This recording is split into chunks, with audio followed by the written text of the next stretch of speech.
Praise the Lord. கடைசி வீடியோவில் பரலோக ராஜ்யத்துக்கும் நித்திய ராஜ்யத்துக்கும் போகக்கூடிய பலிகளை குறித்து பார்த்தோம். இந்த வீடியோலையும் பரலோக ராஜ்யத்தையும் நித்திய ராஜ்யத்தையும் குறித்து தான் பார்க்க போகிறோம். இந்த வீடியோக்கு முன்னாடி இன்னும் 3 பாகங்கள் இருக்குது. அந்த வீடியோக்களை பார்த்துட்டு இந்த வீடியோவை பாருங்கள். அப்போ தான் இது உங்களுக்கு தெளிவாக புரியும். ஃபர்ஸ்ட்டு பரலோக ராஜ்யம்னா என்னங்கிறத பார்க்கலாம். உபத்திரவ காலம் முடிஞ்சதுக்கு அப்புறமா இயேசு கிறிஸ்து ராஜாவா இருந்து 1000 வருஷம் பூமியில அரசாட்சி செய்யறது தான் பரலோக ராஜ்யம் நம்ம சொல்றோம். யாரும் அதை மறுத்து பேச முடியாது. ஏன்னா இப்ப இருக்கக்கூடியவங்க நிறைய காரியங்களை மாத்தி பேச ஆரம்பிச்சிட்டாங்க. இயேசு கிறிஸ்து மத்திய ஆகாயத்துல வந்து நம்ம எல்லாரையும் தூக்கிட்டு போயிடுவாங்க அப்படின்னு சொல்லிட்டு இங்க நிறைய பேர் பேச ஆரம்பிச்சிட்டாங்க. இந்த காரியத்தை யாராலையும் மறுக்க முடியாதுல்ல. அவர் 1000 வருஷம் பூமியில இருந்து அரசாட்சி செய்வார்னு சொல்லிட்டு எழுதப்பட்டத. சரி, இது எங்க இருக்குன்னா மத்தேயு 24ஆம் அதிகாரம் 29-30 வசனங்கள்ல இதை பத்தி சொல்லப்பட்டிருக்கு. இதே காரியத்தை தான் வெளிப்படுத்தல் சுவிசேஷத்திலையும் சொல்லப்பட்டிருக்கும். வெளிப்படுத்துதல் 20ஆம் அதிகாரம் 4வது வசனத்துல இயேசுவை பற்றிய சாட்சியின் நிமித்தமும் தேவனுடைய வசனத்தின் நிமித்தமும் சிறை சேதம் பண்ணப்பட்டவர்களின் ஆத்துமாக்களையும் மிருகத்தையாவது அதன் சொரூபத்தையாவது வணங்காமலும் தங்கள் நெற்றியிலும் தங்கள் கையிலும் அதன் முத்திரையை தரித்து கொள்ளாமலும் இருக்கிறவர்களையும் கண்டேன். அவர்கள் உயிர்த்து கிறிஸ்துவுடன் கூட 1000 வருஷம் அரசாண்டார்கள். இந்த மாதிரி சொல்லப்பட்டிருக்கு. இயேசு கிறிஸ்து 1000 வருஷம் பூமியில ஆளுகை செய்வாரு. அந்த நாட்கள்ல பூமியின் ராஜாக்கள் தங்கள் மகிமையையும் கனத்தையும் பரலோக ராஜ்யத்துக்கு காணிக்கையா கொண்டு வருவாங்க. ஆனா அவங்க அந்த ராஜ்யத்துக்குள்ள வரமாட்டாங்க. அடுத்ததா இன்னொரு காரியம் இருக்கு. வெளிப்படுத்துதல் 20ஆம் அதிகாரம் 11-12 இதற்கு பின்பு நான் ஒரு பெரிய வெள்ளை சிங்காசனத்தையும் அதின்மேல் வீற்றிருக்கிறவரையும் கண்டேன். அவருடைய சமூகத்திலிருந்து பூமியும் வானமும் அகற்று போயின. அவைகளுக்கு இடம் காணப்படவில்லை. மரித்தோராகிய சிறியோரையும் பெரியோரையும் தேவனுக்கு முன்பாக நிறுத்த கண்டேன். அப்பொழுது புஸ்தகங்கள் திறக்கப்பட்டன. ஜீவ புஸ்தகம் என்னும் வேறொரு புஸ்தகமும் திறக்கப்பட்டது. அப்பொழுது அந்த புஸ்தகத்தில் எழுதப்பட்டவைகளின்படியே மரித்தோர் தங்கள் கிரியைகளுக்கு தக்கதாக நியாய தீர்ப்படைந்தார்கள். இந்த இடத்துல அவர் நியாய தீர்ப்புல எதை கேட்பாராம்? கிரியை தான் கேட்பாராம். அவரு கிருபையை கேட்க மாட்டாரு, அவரு கிரியை தான் கேட்பாரு. இதுக்கு முன்னாடி வீடியோக்கள்ல நம்ம ஏற்கனவே இந்த நியாய தீர்ப்பை பத்தி பார்த்தோம். அதை பார்க்காதவங்க அதையும் போய் பாருங்க. இந்த காரியத்தை குறித்து தான் மத்தேயுவிலும் சொல்லப்பட்டிருக்கும். மத்தேயு 25ஆம் அதிகாரம் 32வது வசனத்திலிருந்து 46வது வசனம் வரைக்கும் இதை குறித்து தான் சொல்லப்பட்டிருக்கு. 46வது வசனத்துல பாவிகள் நித்திய ஆக்கினையை அடையவும் நீதிமான்களோ நித்திய ஜீவனை அடையவும் போவார்கள்னு சொல்லப்பட்டிருக்கு. மத்தேயுல நம்ம பார்த்த வசனத்துல 2 காரியங்கள் இருக்கு. நித்திய ஆக்கினை, அதே மாதிரி நித்திய ஜீவன் இருக்கு. நித்திய ஆக்கினைங்கிறது நரகத்தை குறிக்கும், நித்திய ஜீவனுங்கிறது நித்திய ராஜ்யத்தை குறிக்கும். இததான் தானியேல் 4ஆம் அதிகாரம் 3வது வசனத்துல அவருடைய ராஜ்யம் நித்திய ராஜ்யம்னு சொல்லப்பட்டிருக்கும். அந்த ராஜ்யத்துக்கு முடிவே இல்லை. அதனாலதான் அது நித்திய ராஜ்யம்னு சொல்லப்பட்டிருக்கு. நியாய பிரமாணத்துல இந்த நித்திய ராஜ்யம் தான் மனுஷங்களுக்கு வாக்குத்தத்தம் பண்ணப்பட்டது. அப்போ பரலோக ராஜ்யம்னா என்ன? பரலோக ராஜ்யங்கிறது இயேசு கிறிஸ்து பூமியில 1000 வருஷம் ராஜாவா இருந்து ஆளுகை செய்வாரு. இததான் பரலோக ராஜ்யம்னு சொல்லப்பட்டிருக்கு. இங்க இருக்கக்கூடிய அநேகர் நாங்கெல்லாம் மத்திய ஆகாயத்துல பறக்க போறோம்னு இருக்காங்க. அப்ப அவருடைய ஆளுகையில் அவங்க எல்லாம் வரமாட்டாங்களா? அவங்க எல்லாம் அப்ப பரலோக ராஜ்யத்துக்கு போக மாட்டாங்களா? ஒருவேளை இங்கிருந்து பறந்து போயிட்டாங்கன்னா அவங்களால எப்படி திருப்பி வர முடியும்? இப்போ உங்களுக்கு தெளிவா புரிஞ்சிருக்கும்னு நினைக்கிறேன். நித்திய ராஜ்யங்கிறது நித்திய காலமா இருக்கிறது. பரலோக ராஜ்யங்கிறது இயேசு கிறிஸ்து 1000 வருஷம் அரசாட்சி செய்யறது தான் பரலோக ராஜ்யம்னு சொல்லப்பட்டிருக்கு. இதை நான் சொல்லல, தேவனாகிய கர்த்தர் வேதாகமத்தில் எழுதி கொடுத்தது, தேவகுமாரன் வந்து சொல்லிட்டு போனது. ஸோ அதுலயே தெளிவா இருக்கு. பின்னாடி வந்த ஊழியக்காரங்க என்ன வேணா சொல்லியிருக்கலாம். நான் ஒரு காரியத்தை சொல்றேன், அதை யோசிச்சு பாருங்க. ஒரு ராஜாவோட வீட்டுக்கு போனோம் அப்படின்னா நம்மள ராஜா இன்வைட் பண்ணிருக்கணும். அதை விட்டுட்டு ராஜாவோட வேலைக்காரன் என்ன கூப்பிட்டான் அப்படின்னு சொல்லிட்டு நம்மளால ராஜா அரண்மனைக்குள்ள போக முடியாது. நம்ம தேவனுடைய வீட்டுக்கு பிரவேசிக்கணுமா இருந்தா இயேசு கிறிஸ்து சொன்ன பாதையில மட்டும்தான் நம்மளால பிரவேசிக்க முடியும். அதை விட்டுட்டு அவருடைய வேலைக்காரன் சொன்ன மாதிரி நம்ம எல்லாரும் பறக்கணும்னு நினைச்சு காவல் வந்தீங்கன்னா நீங்களே உங்க ஆத்மாவை அழிச்சு போடுவீங்க. இன்னைக்கு இருக்கக்கூடிய அநேக ஊழியக்காரங்க அதை தான் நம்பிட்டு இருக்காங்க. ஒரு 90% கிறிஸ்தவங்களே அதை தான் நம்பிட்டு இருக்காங்க. ஆனா அந்த வார்த்தை யாரு சொன்னதுங்கிறத மறந்துட்டாங்க. தேவனாகிய கர்த்தர் வாக்குத்தத்தம் பண்ணாரா, இல்ல இயேசு கிறிஸ்து வாக்குத்தத்தம் பண்ணாரா, இல்ல அவருடைய ஆவினாலே ஏவப்பட்டு தேவ மனுஷர்கள் எழுதினாங்களா? அதெல்லாம் எதுவுமே கிடையாது. பின்னாடி வந்த பவுல் அதை பத்தி எழுதினாரு. அதனால நீங்க எல்லாரும் மத்திய ஆகத்துல பறந்துருவீங்கன்னு நினைச்சிட்டு இருக்கீங்க. அப்படி மத்திய ஆகத்துல பறக்க முடியும்னா இயேசு கிறிஸ்து சொல்லிட்டு போயிருப்பாரு. எவ்வளோ காரியங்களை சொன்ன இயேசு கிறிஸ்துவுக்கு அதை சொல்றதுக்கு இயேசு கிறிஸ்து மறந்துட்டாருன்னு நினைக்கிறீங்களா? அப்படி நினைச்சீங்கன்னா தாராளமா அப்படியே இருங்க.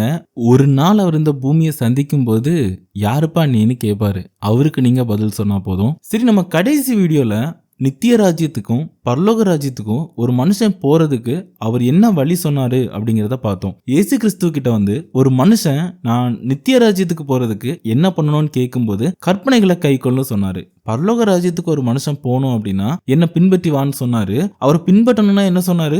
ஒருவன் என்னை பின்பற்றி வர விரும்பினால் அவன் தன்னைத்தான் வெறுத்து தனக்குண்டான எல்லாத்தையும் விட்டுட்டு வரணும்னு சொன்னாரு. சோ அதனால அது எல்லாராலையும் முடியாதுன்னு நான் சொல்லியிருப்பேன். அவரால் தெரிந்து கொள்ளப்பட்டவங்க மட்டும்தான் பரலோக ராஜ்யத்துக்குள்ள போக முடியும்னு நான் சொல்லியிருப்பேன். சரி, இப்போ அதோட கண்டினியூட்டியை நம்ம இங்க இருந்து பார்க்க ஆரம்பிக்கலாம். அவரால் தெரிந்து கொள்ளப்பட்ட ஊழியக்காரங்க மட்டும்தான் பரலோகத்துக்குள்ள போவாங்களான்னு கேட்டா இன்னொருத்தவங்களும் பரலோக ராஜ்யத்துக்குள்ள போவாங்க. அதையும் இயேசு கிறிஸ்து தான் சொல்லிட்டு போனாரு. இப்போ ஒரு மனுஷன் வேலை செஞ்சு சம்பாதிக்கிறான். அவன் தேவைக்கு போக மீதியான காசை சேர்த்து வைக்காம மீதியான மொத்த காசையும் கனியா ஏழைகளுக்கு கொடுத்தோம் அப்படின்னா நம்மளாலையும் பரலோக ராஜ்யத்துக்குள்ள போக முடியும். இதை தான் இயேசு கிறிஸ்து 100% கனி கொடுக்கறதுன்னு சொன்னாரு. நீங்க நினைக்கிற மாதிரி 100% கனி கொடுக்கறதுங்கிறது டெய்லி உட்கார்ந்து வந்து ஜெபம் பண்றதுனால அது வராது. அது கிரியையினால தான் வரும். 100% கனி கொடுக்கறதுனா எப்படி? நமக்கு தேவைக்கு மீதியானதை முழுசா செய்யறது.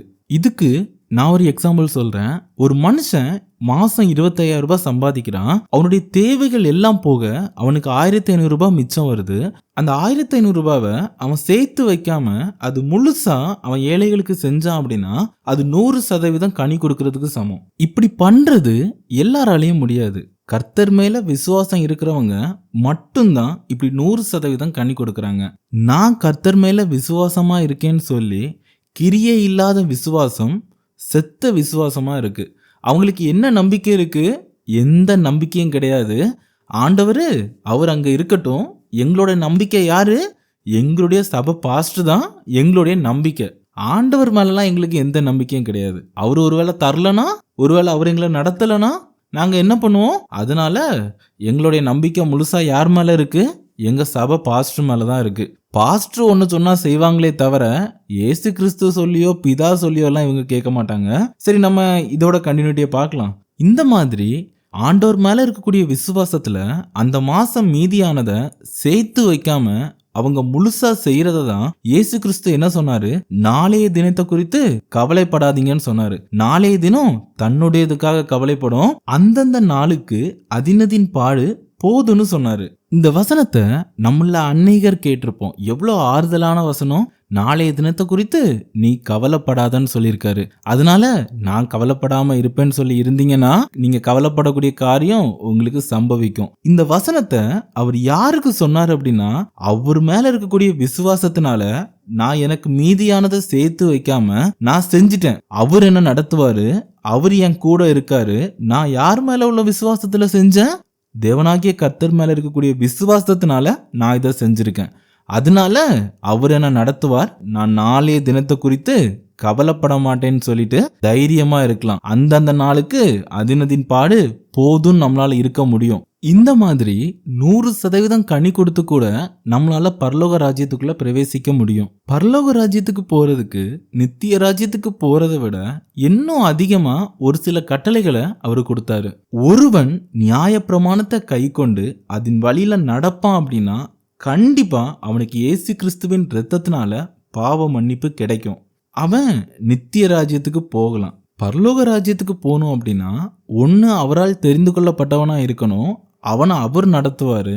அப்படி இல்லைன்னா நம்ம 100% கனி கொடுத்து நம்மளால பரலோக ராஜ்யத்துக்கு போக முடியும். இவ்வளோ நேரம் நம்ம பேசின காரியங்களை குறித்து மறுத்து பேசுறதுக்கு நிறைய பேருக்கு ஆசை வரலாம். ஆனா நான் பேசினதுல எதுவுமே வாயின் வார்த்தையிலயோ கற்பனையிலயோ நான் பேசவே இல்லை.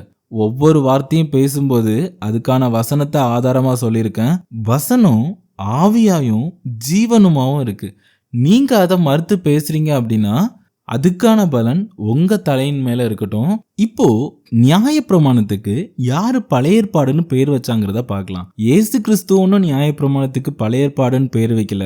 பின்னாடி வந்த பவுல் தான் நியாயப்பிரமாணத்தை பழைய ஏற்பாடுன்னு சொல்லியிருக்காரு. இதை குறித்து 2 கொரிந்தியர் 3:14 வசனத்துல சொல்லப்பட்டிருக்கு.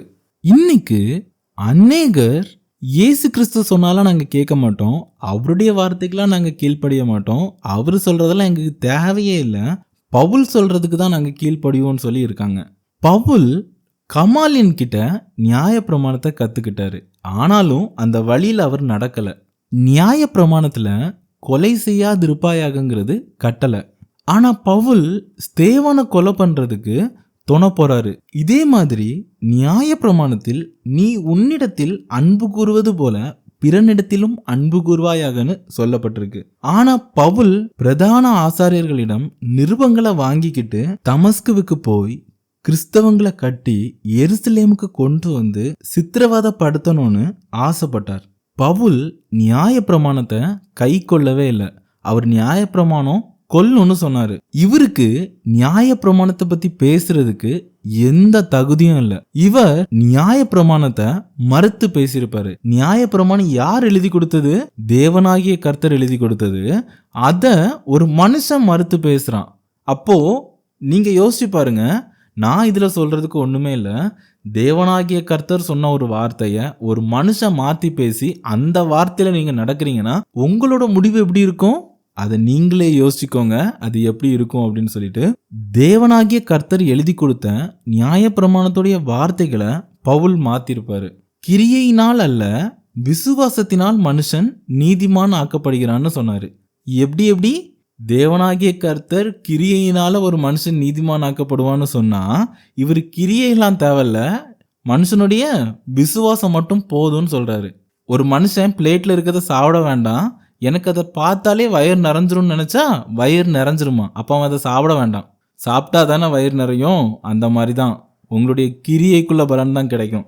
இந்த மாதிரி தேவனாகிய கர்த்தர் எழுதி கொடுத்த வார்த்தைய அவர் மறுத்து பேசியிருப்பாரு. இயேசு கிறிஸ்து நியாயப்பிரமாணத்தை மாத்தலன்னு சொல்லிட்டு நம்ம பார்த்தோம். இயேசு கிறிஸ்துவே நியாயப்பிரமாணத்தை மாத்தல. ஆனா யாரு மாத்திரா? பின்னாடி வந்து ஒரு சாதாரண மனுஷன் தேவனாகிய கர்த்தர் கிரியையினாலன்னு சொல்றத இவன் விசுவாசத்தினாலன்னு சொல்றாரு. இந்த விசுவாசங்கிற வார்த்தை கேட்கறதுக்கு நல்லா இருக்கும். நான் இயேசு கிறிஸ்துவ தேவகுமாரனா ஏற்றுக்கிட்டேன், அதனால உங்களால பரலோக ராஜ்யத்துக்கு போக முடியும்னு சொல்லிட்டு இங்க இருக்கக்கூடிய எல்லாரும் அதை தானே பேசுறாங்க. என்ன தவிர எல்லாரும் அதை தான் பேசுறாங்க. ஸோ அதனால இதை கேட்கறதுக்கு ரொம்ப நல்லா இருக்கும். இங்க இருக்கக்கூடிய விசுவாசிங்களோட இருதயத்தை கொழுக்க பண்றதுக்காக அதை சொல்றாங்க. நீங்க எல்லாரும் இயேசு கிறிஸ்துவ உங்க சொந்த இரட்சகரா ஏத்துக்கோங்க, நீங்க எல்லாரும் பரலோகத்துக்கு போயிடலாம். இது கேட்க நல்லா தான் இருக்கு. ஆனா கிரியையினால தான் போக முடியும்னு எழுதி கொடுத்தது யாரு? தேவனாகிய கர்த்தர். சாதாரண மனுஷன் எழுதி கொடுத்தது இல்ல. தேவனாகிய கர்த்தர் தன்னோட சொந்த குமாரனை இந்த பூமிக்கு அனுப்பி இயேசு கிறிஸ்து அவமானப்பட்டு வாரினால் அடிபட்டு சிலுவையில ரத்தம் சிந்தி சிலுவையில அறையப்பட்டு பாடுபட்டா நீங்க எல்லாரும் என்ன பண்றீங்க? ஸ்தோத்திரம் ஸ்தோத்திரம்னு சொல்லி பரலோகத்துக்கு பறக்க போறோம்னு காவல் இருக்கீங்க. எப்படி இயேசு கிறிஸ்து அவ்வளவு பாடுபட்டு ஒரு பாவ மன்னிப்பை வாங்கி தந்தா நாங்க கிரியையினால எதுவுமே பண்ண மாட்டோம், நாங்க அவருடைய கட்டளைகளை மதிக்க மாட்டோம், அவருடைய கட்டளைகள்ல நடக்க மாட்டோம், நாங்க ஸ்தோத்திரம் போட்டு பரலோகத்துக்கு போயிருவோம்னு நினைக்கிறீங்களா? கண்டிப்பா அப்படி நடக்கவே நடக்காது. கிரியை இல்லாத விசுவாசம் செத்த விசுவாசமா இருக்கு. இதை கேட்கும்போது ஒரு சிலர் என் மேல கோபப்படலாம், ஒரு சிலர் என்ன பார்த்து பரியாசம் பண்ணலாம், அதே மாதிரி என்ன பகைக்கலாம். இயேசு கிறிஸ்து ஒரு விஷயத்த சொன்னாரு, என்னை இந்த உலகம் பகைத்தது உண்டானால் உங்களையும் பகைக்கும், திடம் கொள்ளுங்கள், நான் உலகத்தை ஜெயித்தேன்னு சொன்னாரு. இதையும் இயேசு கிறிஸ்து தான் சொல்லிட்டு போனாரு. ஏன்னா இயேசு கிறிஸ்து சொன்ன வழிய ஃபாலோ பண்றது அவ்வளோ ஈஸியா இருக்காது. வெறும் ஸ்தோத்திரம் போட்டு இயேசு கிறிஸ்துவோடைய பாதையில நடக்க முடியாது. அதை தெளிவா ஞாபகம் வச்சுக்கோங்க.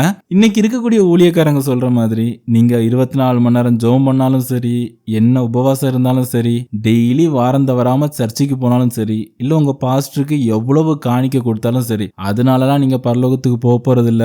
கிரியையினால மட்டும்தான் போக முடியும். கிரியையினால மட்டும் கூட போக முடியாது. நியாய பிரமாணத்துல இருக்கக்கூடிய வசனங்களை நீங்க கை கொள்ளணும். அதுலயும் நான் சொன்ன கட்டளைகள் ஒரு சில கட்டளைகள்லாம் இருக்கு.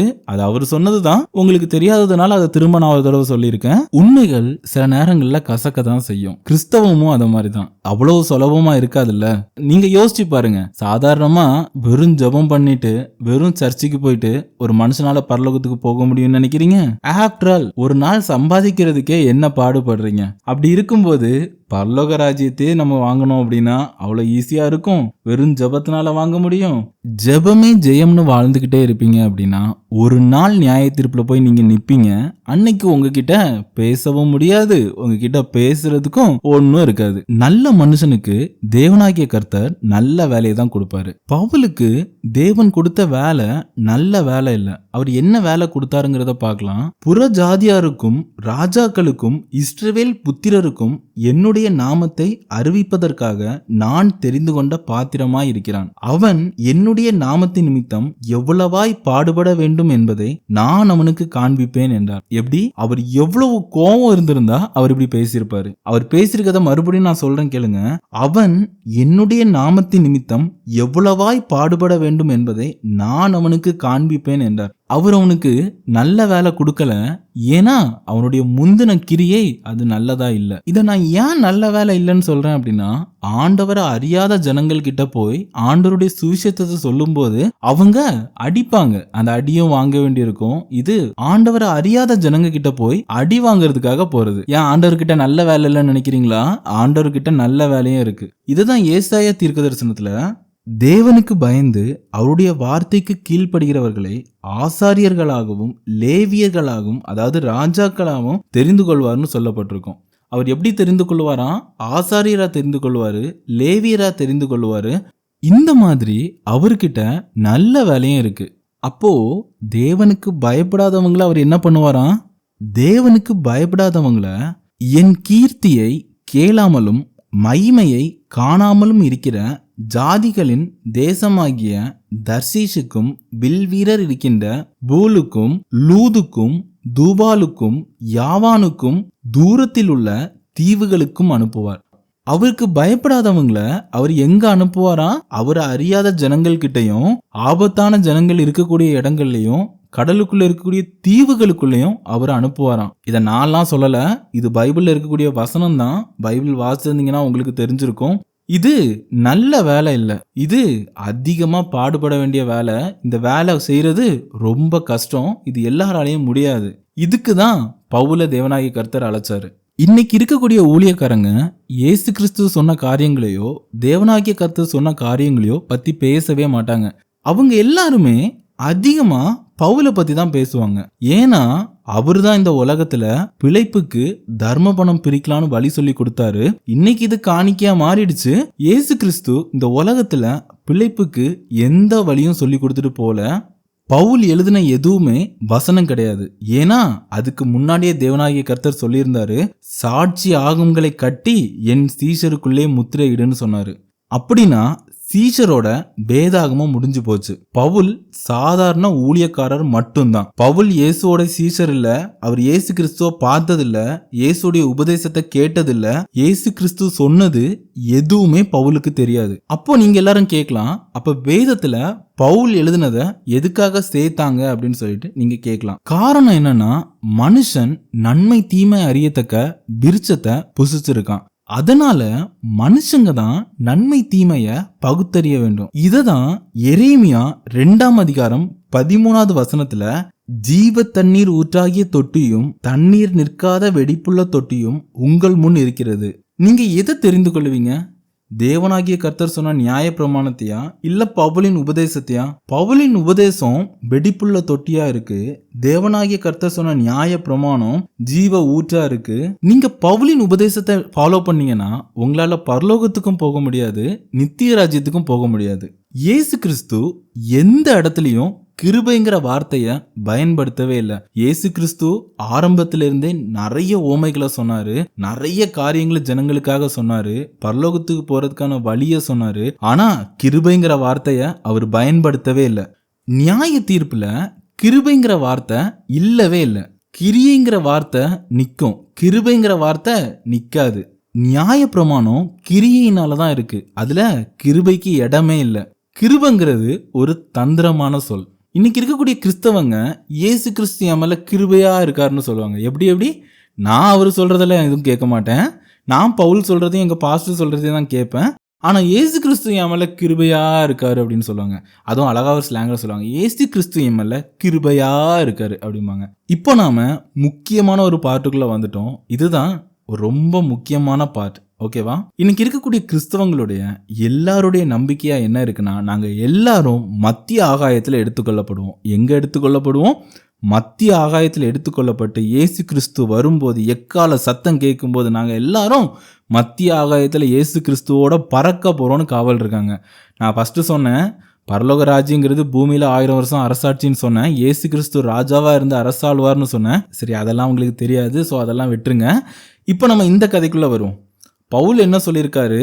நம்ம எல்லாரும் மத்திய ஆகாயத்துல பறந்துடலான்னு சொல்லியிருக்காரு. ஓகே, அதை நான் மறுபடியும் வாசிக்கிறேன். பவுல் என்ன சொல்லியிருக்காருன்னா, உயிரோடு இருக்கும் நாமும், வார்த்தை ரொம்ப முக்கியம், உயிரோடு இருக்கும் நாமும் கர்த்தருக்கு எதிர்கொண்டு போக மேகங்களின் மேல் அவர்களோடு கூட ஆகாயத்தில் எடுத்துக்கொள்ளப்பட்டு கர்த்தரோடு கூட இருப்போம் என்று எழுதியிருக்காரு. அவர் நாமும்னு எழுதியிருப்பாரு, அவரையும் சேர்த்து தான் எழுதியிருப்பாரு. ஆனா அவரு இரத்த சாட்சியா மறிச்சு பரலோகத்தில் இருக்கக்கூடிய பலிபீடத்தின் கீழே போயிட்டாரு. இயேசு கிறிஸ்து எந்த இடத்துலையும் மேகத்தின் மேல் எடுத்துக்கொள்ளப்படுவீர்கள்னு சொல்லவே இல்லை, நான் வருவேன் தான் சொன்னாரு. இயேசு கிறிஸ்து வரப்போறது இயேசு கிறிஸ்துக்கு தெரியாது, ஆனா பவுலுக்கு தெரியும்னு. பவுல் என்ன எழுதியிருக்காரு? நாமும் இருப்போம்னு சொன்னாரு. அவர் என்ன பண்ணிட்டாரு? ஆல்ரெடி இரத்த சாட்சியா மறிச்சு பரலோகத்துல இருக்கக்கூடிய பலிபீடத்தின் அண்டையில போயிட்டாரு. அப்போ நாமும்னா அப்ப அவர் கூட இருக்கவங்க நிலைமைலாம் என்னாச்சு? நீங்க எல்லாம் பறக்க போறீங்களா? அவரும் கூட தான் இருப்பேன்னு சொன்னாரு, அவரே இல்ல. அப்ப நீங்க எங்க பறக்க போறீங்க? இயேசு கிறிஸ்து நான் உங்க மேகத்துல வந்து தூக்கிட்டு போறேன்லாம் சொல்லவே இல்லை, அவர் நான் பூமிக்கு வருவேன்னு தான் சொன்னாரு. இயேசு சொல்லாதத மனுஷங்க நம்புவாங்க, இயேசு சொன்னத அவங்க நம்ப மாட்டாங்க. இயேசு சொன்னதுக்கு கீழ்ப்படிய மாட்டாங்க, இயேசு சொல்லாதத அவங்க ஃபாலோவும் பண்ணுவாங்க. சரியா சொல்ல போனா பவுல் புத்திசாலி தான். ஏன்னா தேவனாகிய கர்த்தர் அவனுக்கு நல்ல பங்கு கொடுக்கணும்னு கூட வைக்கல, ஆனா தேவனாகிய கர்த்தர் தடுத்தும் கூட அவர் இரத்த சாட்சியா மறிச்சு அவர் பரலோகத்துக்கு போயிட்டாரு. அங்க போனா செத்து போன்னு பவுலுக்கு தெரியும், தெரிஞ்சாலும் அவருடைய முந்தின கிரியையும் பவுலுக்கு தெரியும், ஆனாலும் அவர் ஞானமா நடந்தார்னு சொல்லலாம். அதனால அவருக்கு ஒரு பங்கும் கிடைச்சது. இயேசு கிறிஸ்துடைய வார்த்தை ஆவியாயும் ஜீவனுமாயும் இருக்கு. அதுல சொல்லப்பட்டது எல்லாமே வசனம் தான். வசனம் ஜீவனுள்ள வித்தா இருக்கிறது, அது கண்மலையை பிளக்கிற சம்மட்டியா இருக்கிறது. இதை கேட்கும் போது அநேகருக்கு கோபம் வரலாம், வீம்பு பேச அவங்களுக்கு ஆசை வரலாம். இந்த வீடியோல சொல்லப்பட்டது எல்லாமே கர்த்தரின் வார்த்தை தான். இயேசு வார்த்தையா இருக்கிறார், வார்த்தை கல்லா இருக்கிறது. இந்த கல்லின் மேல் மோதுகிறவன் நொறுங்கி போவான், இந்த கல் எவன் மேல் விழுகிறதோ அவனை நசுக்கி போடும். இயேசு கிறிஸ்துவின் வசனம் தான் கல். வசனம் ஆவியாயும் ஜீவனுமாயும் இருக்கிறது. இந்த வீடியோல கர்த்தரின் வேதத்தையும் இயேசு கிறிஸ்துவின் பரலோகத்தின் வழியையும், உங்க ஆத்துமா நியாய தீர்ப்புக்கு அப்புறமா உங்களால எதை சுதந்திரிச்சிக்க முடியுங்கிறத ஃபர்ஸ்ட் யோசிங்க. எது நம்மளால முடியுமோ அதை மட்டும்தான் பண்ண முயற்சி பண்ணுங்க. உங்களால முடியாத காரியத்துக்கு முயற்சி பண்ணி உங்க ஆத்மாவை கெடுத்து போடாதீங்க. நான் போடக்கூடிய இந்த வீடியோ எல்லாருக்கானதும் இல்லை. இந்த வீடியோல நான் பேசினது எல்லாமே தேவனாகிய கர்த்தர் வேதாகமத்தில் எழுதி கொடுத்த வசனங்கள் மட்டும்தான். உங்களுக்கு புரியறதுக்காக ஒரு சில எடுத்துக்காட்டுகளை சொல்லியிருப்பேனே தவிர வெறும் வாயின் வார்த்தைக்கோ கற்பனையிலையோ நான் எதுவுமே பேசல. இதுக்கு விரோதமா நீங்க பேசினாலும் சரி, இல்ல இதை பரியாசமா பேசினாலும் சரி, நான் சாதாரண மனுஷன் மட்டும்தான். உங்களுக்கும் தேவனாகிய கர்த்தருடைய வார்த்தைக்கும் நடுவுல நான் நிக்க விரும்பல. நீங்க தேவனாகிய கர்த்தர்கிட்டே யுத்தம் பண்ணிக்கோங்க. ஏன்னா நான் சாதாரண மனுஷன் அவர் முன்னாடி. அதனால அவர் எழுதி கொடுத்த வார்த்தைகளை நான் உங்களுக்கு சொல்லியிருக்கேன். அவர் உங்களை முன்குறிச்சிருந்தாருன்னா, அவர் உங்களை நடத்திட்டு இருந்தாருன்னா, நான் சொன்ன வார்த்தைகள் கண்டிப்பா உங்களுக்கு பிரயோஜனமா இருக்கும். நித்திய ராஜ்யத்துக்கு போகக்கூடிய வழியையும் பரலோக ராஜ்யத்துக்கு போகக்கூடிய வழியையும் குறித்து தேவனாகிய கர்த்தரும் கர்த்தராகிய இயேசு கிறிஸ்துவும் சொன்ன வார்த்தைகளை இதோட சொல்லி முடிக்கிறேன். கர்த்தராகிய இயேசு கிறிஸ்துவின் நாமத்தினால உங்க எல்லாரையும் வாழ்த்துறேன். ஆமேன்.